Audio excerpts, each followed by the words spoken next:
وتحدث رياض محرز صاحب الهدفين للمنتخب الجزائري بعد نهاية المباراة في الندوة الصحفية وقال: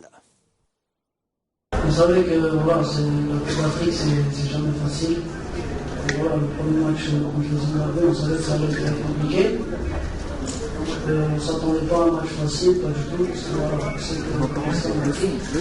n'y a aucun match facile. On est passé avec un nouvel en même temps, on a fait une très bonne deuxième mi-temps. On a eu de marquer à plusieurs reprises. Voilà. On a raté beaucoup d'occasions et maintenant on peut s'en conterminer. Il faut juste continuer à travailler et faire un bon deuxième match contre la Tunisie.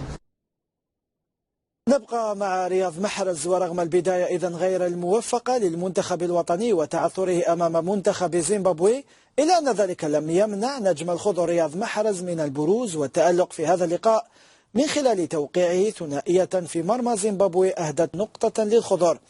الكاف اعترفت بتألق محرز واختارته رجلا لهذه المباراة بعد الثنائية التي وقعها محرز في لقاء زيمبابوي، فقد أصبح إذن هدفا للكان لحد الآن برصيد 2 هدفين. نعود إلى التصريحات التي أعقبت المباراة، أين تحدث ياسين براهيمي وقال: نحن محبطون وسنسعى إلى تحقيق نتائج أفضل في المباراتين المقبلتين. لقد دفعنا ثمن أخطائنا وعلينا الاجتهاد لتقديم أداء أفضل مستقبلا.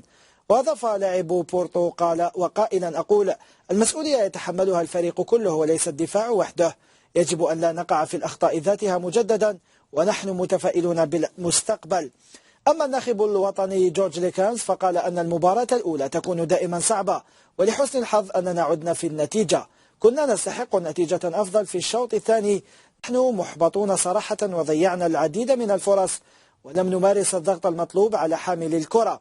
ليكانز أضاف يقول: سنتعامل مع تونس بكل جدية وكل المباريات المتبقية صعبة.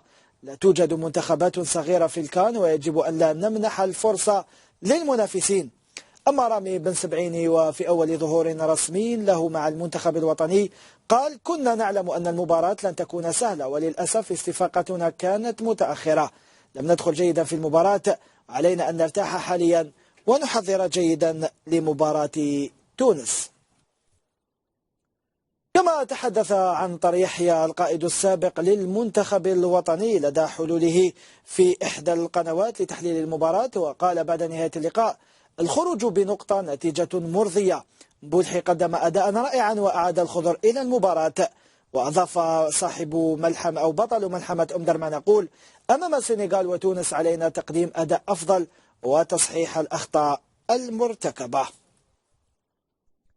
الجمهور الجزائري بدوره خاصة الذي تابع المباريات في الشاشة العملاقة في شوارع الولايات الجزائرية تحدث عن النتيجة المباراة وعبر عن خيبته بعد التعادل.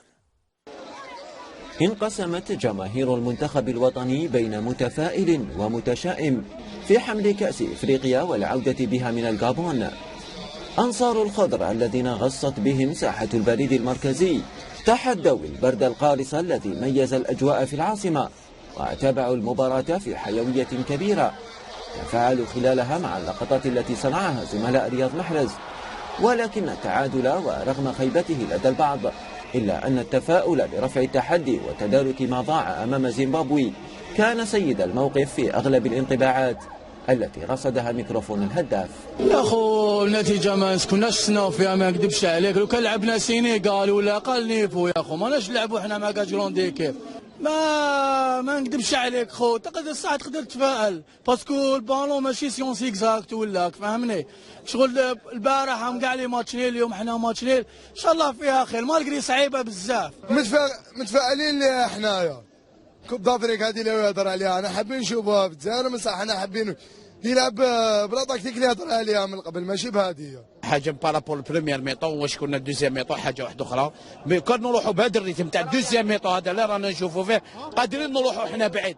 واش لو مين مارغري صاروا شي غلطات وكذا منايا، مين مارغري رجل مؤاخذه لا سي بيان محرز. دائما المشكل في الدفاع يعني لم يكن يمت خاصه على اليد تماسكا في الشوط الثاني، وسهل على الفريق الوطني خاصه في الهجوم من استعاده.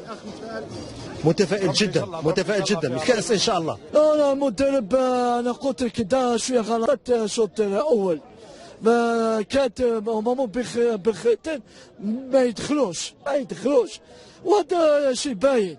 كانت هو كي يدخل بيمي ميطون هو قال لك لعب مليح يا خويا، خرجوا من الاول، دخل مفتاح، وهذا فريق وطني لازم مازال ماتش ومازال ما تونس وان شاء الله فيها خير.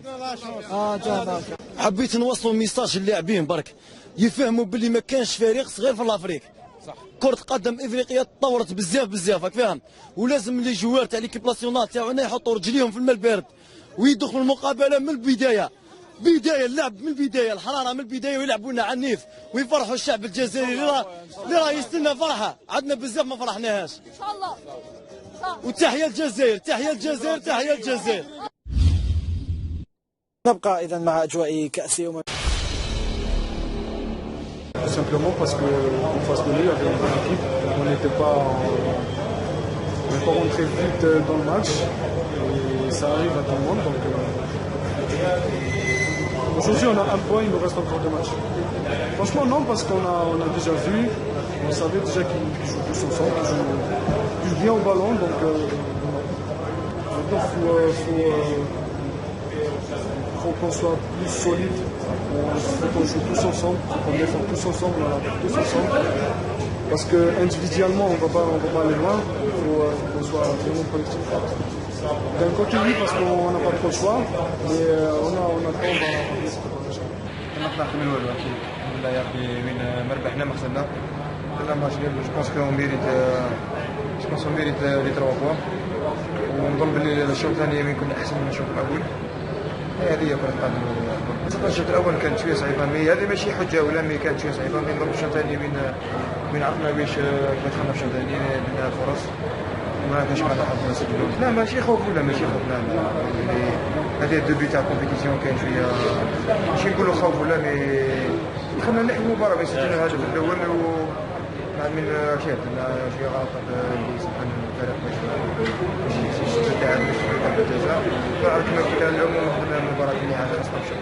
لا ماشي كونسيت تاع المدرب، نظن بلي بعد الهدف الاول سجلنا نظن تخطينا شويه الامور بالك، مي خاصنا الشوط الثاني وين لعبنا كره القدم تاعنا اللي وين حطينا البالون مليح ولحقنا المنافس اللي شوف ما كانش كاين.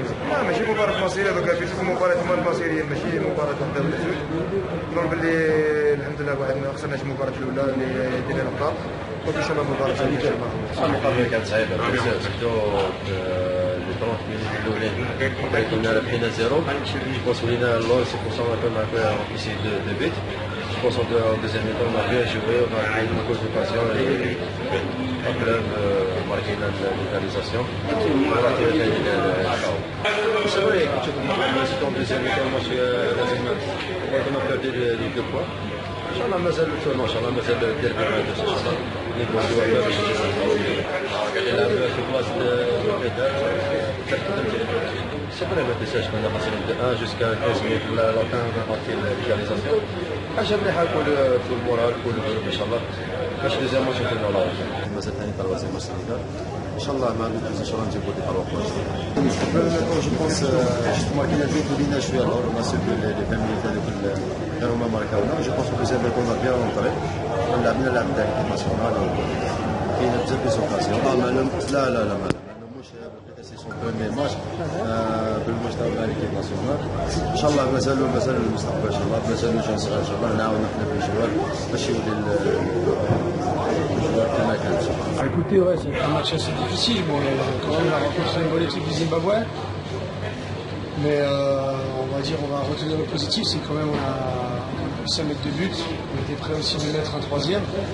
Après, on a fait match nul, donc on a quand même pris un point. L'important, c'était de ne pas perdre. C'est clair qu'on aurait voulu repartir avec une victoire, mais on va garder le positif, c'est qu'on est encore vivant et on se préparera pour la Tunisie. Écoutez, vous savez très bien, vous savez mieux que moi, autant que moi, que les conditions elles sont assez difficiles. Je suis pas en train de trouver des excuses, mais voilà, le Zimbabwe il est en Coupe d'Afrique. C'est une équipe qui a mérité d'être en Coupe d'Afrique, donc ce sera des matchs compliqués, et ce sera des matchs compliqués jusqu'à la fin de la compétition. Après c'est clair que par rapport au nom, on pense que l'Algérie peut gagner 3-0 facilement contre le Zimbabwe, mais au jour d'aujourd'hui, dans le passé ou ce sera dans le futur, ce sera toujours des matchs difficiles. Mais bon, on va retenir, comme j'ai dit avant, le positif, c'est qu'on a pris ce point. Ouais, c'est clair que de toute façon, il y a 3 matchs. C'est clair qu'on aurait bien voulu gagner ce match. Après, voilà, on a réussi à égaliser, donc ça, c'est le plus important. Donc voilà, maintenant, on va se reposer, on va penser à la Tunisie. On verra ce qu'ils font ce soir avec le Sénégal et on pense à la Tunisie. On essaiera de gagner contre la Tunisie, tout simplement. Écoutez, ça, c'est difficile à répondre. Ça, on le verra à la fin des 3 matchs. Mais voilà, comme je disais, on a quand même pris un point, donc on est toujours là. Donc voilà. Après, c'est clair que dans un genre de poule où il y a 4 équipes, il faut gagner un match minimum. Donc voilà, on essaiera de gagner contre la Tunisie pour qu'après